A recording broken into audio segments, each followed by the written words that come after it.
প্রায় 2-2.5 মাস আগে বাজার থেকে কমলা খেয়ে এই দানাগুলিকে লাগিয়েছিলাম। এগুলা হচ্ছে এক জাতের আর এইগুলা হচ্ছে আরেক জাতের। এখানে অনেকগুলো লাগিয়েছিলাম কিন্তু খুব কম গাছ উঠেছে। আমরা এই ভিডিওটাকে বানাচ্ছি ছাদের উপরে, আর এই চারাগুলিকে লাগানোর জন্য বোতলকে কেটে কেটে রেডি করছি। আর আমাদের পিছনে ভিডিওটা করছে এহসান চৌধুরী। হাত দেখা। এই কাগজের মধ্যে গোবর আছে। ইরফান এই গোবরগুলোকে এনেছে, তাই এখন এই গোবর আর মাটি মিক্স করে একসাথে চারাগুলোকে লাগাবো।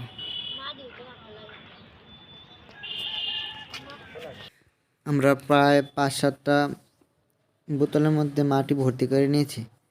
এগুলোর মধ্যে আমরা জম্পুর একটা বীজ আছে, এগুলাকে লাগাবো।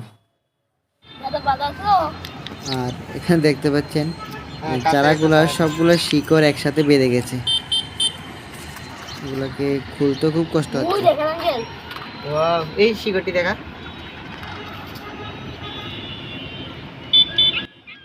এখানে দেখতে পাচ্ছেন সবগুলো শিকড় একসাথে জট বেঁধে গেছে।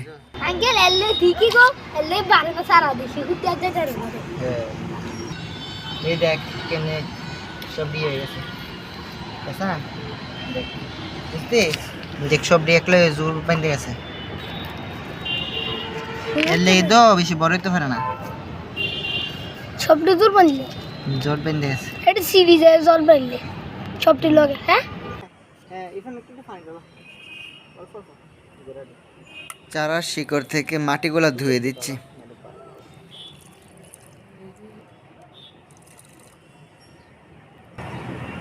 বেঙ্গরা আবার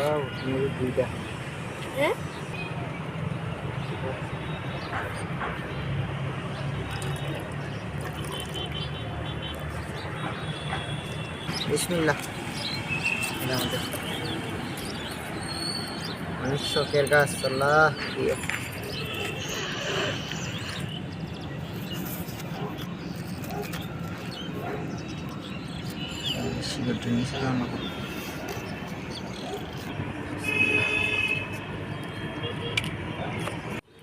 এখানে এক জাতের চারা লাগানো শেষ।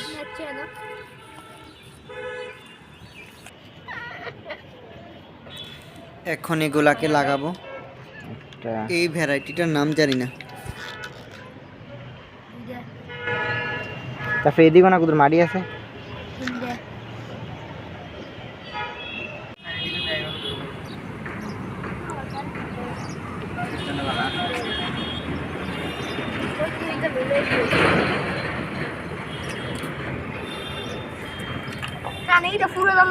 তোমারটা ভর্তি গেছে।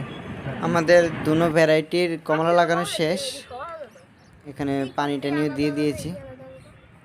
ফিউচারে কি হয় এটা অন্যান্য ব্লগে দেখাবো।